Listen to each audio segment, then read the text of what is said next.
반갑습니다. 직접 정치 톡 첫 번째 시간입니다. 민중당 울산시당 당원들과 함께 울산 지역의 정치 현안들을 함께 얘기해보는 시간을 가지려고 합니다. 앞으로 많은 시청 바라겠고요. 좋아요 그리고 구독 신청 꾹꾹 눌러주시기 바랍니다. 지난 12월 21일 울산 북구의회에서요. 윤종호 전 구청장의 코스트코 구상금 면제 청원이 가결되었습니다. 참으로 다행스러운 일입니다. 이제 북구청장의 결단만이 남아있는 상황입니다. 북구청은 20일 이내에 북구의회의 결정을 수용할지 말지를 결정하게 됩니다. 울산 시민 여러분 마지막으로 힘 모아주시면 감사하겠습니다. 여러분의 작은 참여가 우리 소신 행정과 우리 중소영세 상인의 생존권을 살릴 수 있습니다. 힘 모아주십시오. 다음은 정책 이슈에 대한 이야기를 들어보는 시간입니다. 민중당 울산시당의 김진석 정책위원장이 모시고 이번 주에 어떤 정책 이슈가 있었는지 말씀 들어보도록 하겠습니다. 예, 반갑습니다. 별로 정책스럽지 않은 정책위원장 김진석입니다. 반갑습니다. 네, 그런 말씀을. 지난주에 우리나라 최초의 화학사고 대응센터가 울산에서 출범했죠. 화학사고 센터 출범은 환영할 일인데 역할을 잘 할 수 있도록 하는 게 중요하겠네요. 예, 아무래도 지금 그 화학단지가 노후화되다 보니까 이 화학사고는 정말 원자력 발전소 사고만큼이나 위험하다고 이렇게 알려져 있습니다. 그런 만큼 울산에는 이러한 대응센터가 꼭 필요했었는데 이번에 설립된 것은 정말 환영할 일이고 또 오랜 동안 우리가 이제 요청해 왔던 일이기도 합니다. 오늘은 특히 화상 관련한 전문 치료기관이 없는 점에 대해서 좀 이야기를 나누려고 합니다. 사실 화학사고가 나면 빈번하게 일어날 때마다 늘 뒤따르는 게 그 화상사고입니다. 근데 울산에는 전문적인 어떤 화상병원이 없다 보니까 대부분 부산으로 넘어가야 되고 거리가 멀고 워낙 응급적인 상황인데 먼 거리를 이동하다 보니까 더 큰 위험에 노출되는 것이 지금 울산의 현실입니다. 그런 점에서 본다면 이러한 어떤 그 화학 전문 대응센터와 더불어서 이 화상 전문 의료기관의 설립이 무엇보다 더 시급하다는 점을 오늘 특별히 강조하고 싶습니다. 네, 그렇군요. 화학사고 대응센터가 있는데 어쨌든 화상 전문 병원이 없다 보니까 치료를 제때 하지 못하는 그런 안타까운 상황이 생기는 것 같습니다. 그러면 현재 울산에서 추진 중인 국립병원에 관한 내용에 이런 부분이 포함되어 있습니까? 현재 진행 상황은 아마 그 연초에 내년 상반기까지가 아마 국립병원 설립의 주요한 고비가 될 것으로 보고 있고 또 지금 이미 용역이 들어가 있는 상태인데 그 용역 내용 속에 이러한 산재 기능, 화상 전문 센터 기능을 넣는 문제를 적극적으로 검토하고 있다고 그렇게 알고 있습니다. 네. 정말 화상 전문 치료 기관의 설립 더 이상 미뤄서는 안 될 것 같습니다.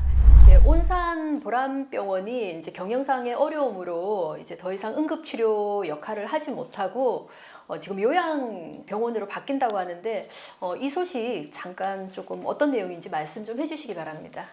예, 사실 화학단지가 밀집되어 있는 온산 지역, 덕신 지역 이런 지역에는 제대로 된 병원이 별로 없습니다. 그러다 보니 온산보람병원이 상당히 중요한 역할을 해왔었는데 경영상의 이유로 요양병원으로 전환하게 됨으로써 그나마도 이 산재 사고가 났을 때 또는 화학단지 사고가 났을 때 응급의료기관으로서의 기능을 하던 그 기능조차도 없어져 버리면서 특히 우리 플랜트에 일하는 노동자들이라든지 이분들이 상당히 여기에 대해서 굉장히 고통스러워하고 문제를 제기하고 있는 상황입니다.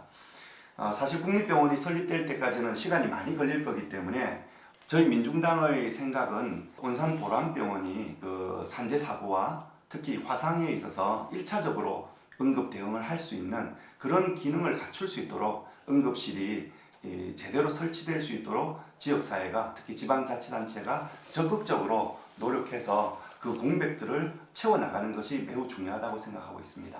네, 말씀을 들어보니까 정말 조금 심각한 것 같은데요. 특히 온산공단에서 사고가 일어날 때마다 가슴이 철렁철렁 하는데 그것조차 응급처치를 할 수 없다는 말씀을 들으니까 정말 안타깝습니다. 울산시가 조금 더 관심을 가져주시면 정말 좋을 것 같습니다.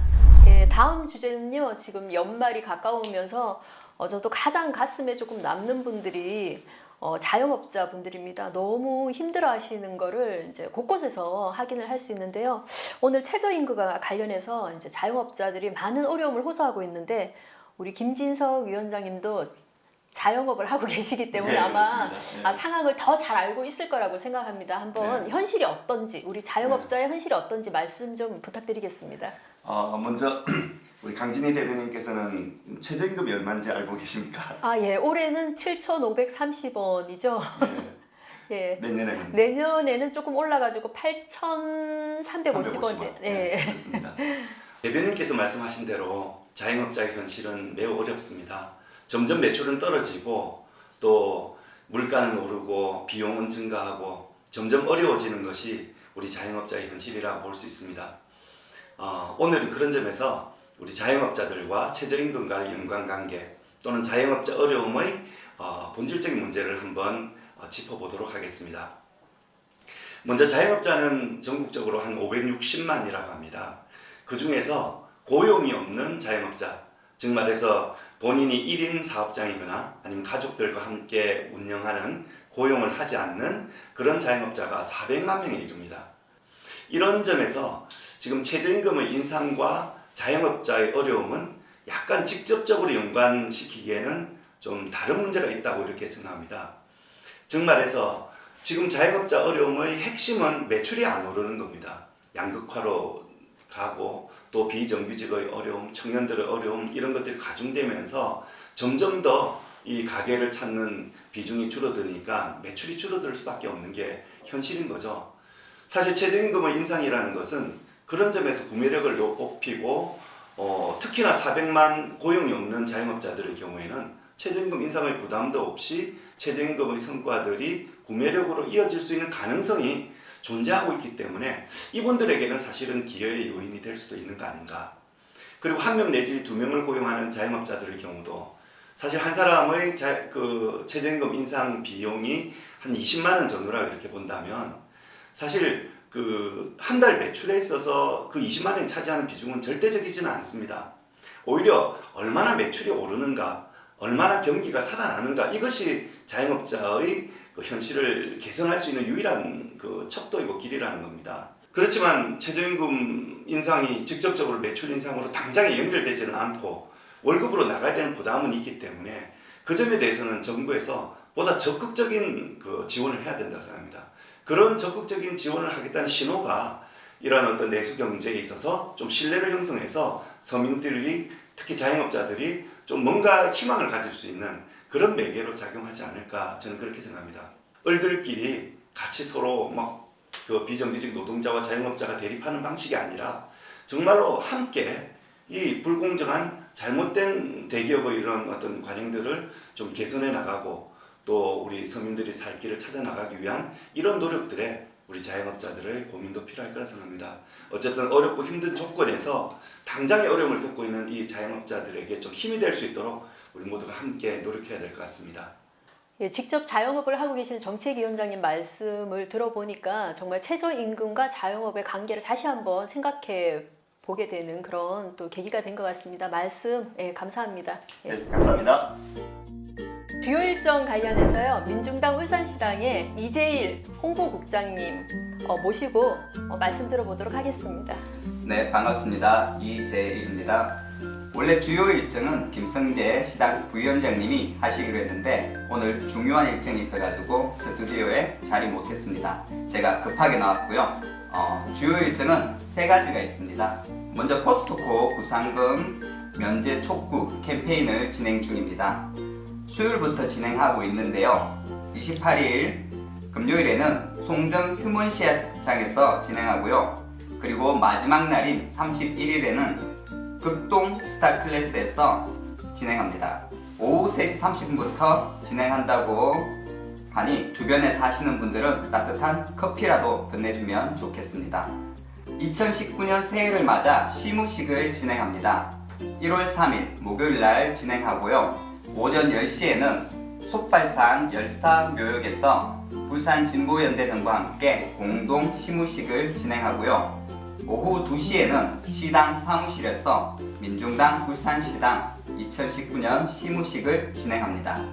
마지막으로 1월 8일에는 울산시당 운영위원회가 열리는 날인데요. 이날에는 2019년 민중당 사업계 간담회를 진행합니다. 서울에서 중앙당 당직자들이 내려와서 2019년 민중당이 어떻게 살아나갈지 함께 토론하는 자리가 될 것 같습니다. 예, 자리해 주셔서 고맙습니다. 네, 오늘 첫 번째로 했던 직접 정치톡 어떻게 보셨는지 모르겠습니다. 아직 많이 서툴러서 여러분들 끝까지 보셨는지 모르겠습니다. 예, 한번 보시면 끝까지 쭉 봐주시면 감사하겠고요. 이제 연말입니다. 올 한 해 잘 마무리하시고 내년에 새해 복 많이 받으시기 바라겠습니다. 민중당 울산시당도 내년에 힘찬 전진하겠습니다. 우리 울산 시민들과 더 자주 더 가까이에서 만나도록 하겠습니다. 고맙습니다.